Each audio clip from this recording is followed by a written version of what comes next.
I'm good. Thanks for asking. Uh, you know what? One of the most important things for us to know about sin is that sin breaks stuff. Sin breaks stuff. Sin breaks our hopes and our dreams. Sin breaks our joy. Sin breaks our peace. But maybe more than anything else, sin breaks our relationships. It breaks our relationships. And this goes back all the way to the Garden of Eden with the very first sin. The very first sin led to severed, broken relationships. Broken relationship with God, broken relationship, Adam and Eve. Sin breaks stuff. You want evidence of this? Let me give you an illustration. So we know, or we should know, that envy is a sin. Envy is called a sin. You know what envy is, don't you? Envy is obsessively wanting something that someone else has. We know that that's a sin. Well, how does a sin like envy break stuff? Well, imagine it's a Friday night, okay? And you're at your house by yourself, minding your own business, scrolling through Instagram. And all of a sudden you see them. You see this picture, two smiling faces. And that guy or that girl that you've been crushing on for a long time, that you've been just working up your courage, I'm going to talk to them. All of a sudden you see that he or that she is with one of your best friends. And they're out somewhere having a great time. Out on the beach or out at a nice restaurant or whatever. And immediately your envy snaps into action. He's with her? She's with him? That envy leads to resentment. Oh, she's wearing that shirt. Does she not know that that shirt makes her look fat? Admit it, you've said and thought these sorts of things. That resentment within you just grows. Oh, he could do so much better than her. She could do so much better than him. You're resentful.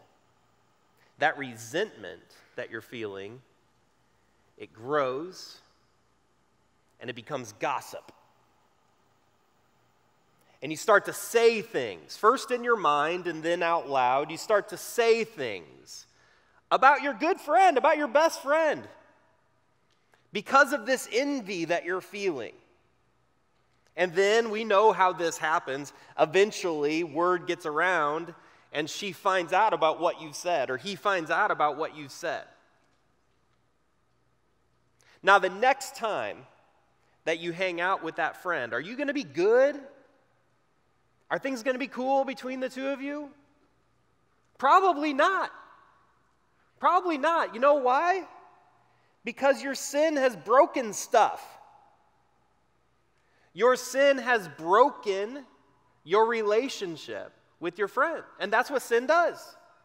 Sin breaks stuff. But the message of the gospel, here's the thing, here's the good news today, guys. The message of the gospel is that even though sin has broken things, and especially broken relationships, Jesus has brought us healing, and here's the word for the day. He's brought us healing, and he's brought us reconciliation. Reconciliation. So the first day we talked about being born again. The word there was regeneration. Then yesterday we talked about justification, being made right, being pronounced innocent. Today it's about reconciliation, being brought back together through the work of Jesus. In the book of Romans, chapter 5, here's what we read. For if, while we were God's enemies, we were reconciled to him through the death of his son. Even though we were enemies, we were brought back together. We were reconciled with God because of the death of his son. How much more, having been reconciled, shall we be saved through his life? Sin has broken our relationship with God, but the sacrifice of Jesus has brought us reconciliation with God. Our relationship has been healed. We have been forgiven. If sin breaks things, listen, here's the big idea. If sin breaks things, then grace is what heals them. And forgiven people